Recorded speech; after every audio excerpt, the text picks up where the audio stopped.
Bonjour à toutes et à tous. Aujourd'hui, je vais vous parler du silence dans le pitch. Alors, le silence, il peut être associé à quelque chose de négatif. On peut le ressentir comme un malaise. Ça peut être associé à l'idée du trou de mémoire. On peut se dire aussi que c'est un temps où on a perdu un petit peu le fil de ce qu'on voulait dire. Mais le silence peut aussi être un véritable atout pour votre pitch et c'est ce que je voulais vous présenter dans cette vidéo. Alors, premier intérêt du silence, c'est qu'il va nous permettre de gommer toutes les petits tics de langage, les expressions, les petits mots qu'on utilise et qui vont venir parasiter notre message. Je pense notamment à ben, voilà, en fait. Toutes ces petites choses-là, on les utilise pour combler finalement un vide parce qu'on n'aime pas trop le vide. Donc on va utiliser ces petits mots-là pour gagner un peu du temps, se dire ok, comment est-ce que je vais dire la suite. Mais on a l'impression qu'ils nous rendent service du coup à ce moment-là, mais finalement ils viennent polluer notre message, ils viennent parasiter notre pitch et vous allez voir que en installant à la place de ces petits mots-là un silence, vous allez gagner en fluidité et en clarté. Ce sera beaucoup plus agréable à écouter, ça va donner un petit peu d'air, ça va venir nettoyer votre pitch. Donc bien sûr, il ne s'agit pas de s'arrêter de parler pendant un long moment, mais juste de marquer une petite pause, un silence d'1 à 2 secondes. Il faut l'installer petit à petit, vous pouvez vous entraîner au quotidien pour le mettre en place et vous verrez que ça va vraiment vous faire gagner en fluidité.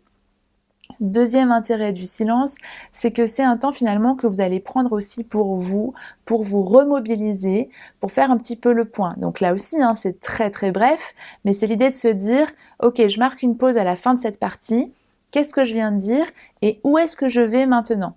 C'est un temps aussi de respiration parce que dans certains cas, quand on pitch, on peut être un petit peu en apnée et donc ça peut être un petit peu intense au niveau du rythme pour vous. Donc poser un silence, c'est aussi prendre ce temps de réflexion et de respiration. Et puis l'intérêt avec ça, c'est que c'est aussi un temps de respiration pour votre public. Parce que si vous parlez à toute vitesse pendant votre pitch, eh bien les gens qui vous écoutent, ils essayent de vous suivre, ils restent avec vous, mais ils peuvent aussi se fatiguer, voire s'épuiser. Donc en marquant un silence, vous allez aussi permettre à votre public de se reposer et de digérer les informations que vous venez de lui transmettre, d'assimiler tout ce que vous avez dit. Donc c'est aussi très intéressant pour le public. Et puis, troisième intérêt du silence, c'est qu'il va permettre aussi de capter à nouveau l'attention du public. Dans certains cas, on peut avoir un public un petit peu dissipé ou alors des gens qui ont la tête baissée parce qu'ils sont en train de prendre des notes ou de regarder leur téléphone.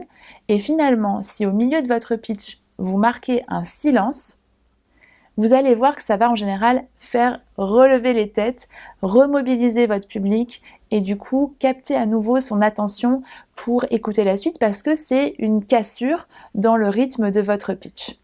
Voilà les intérêts donc du silence que je voulais vous présenter aujourd'hui dans cette vidéo. J'espère que tous ces conseils vous seront utiles et que vous allez essayer de les mettre en application pour vos prochaines prises de parole.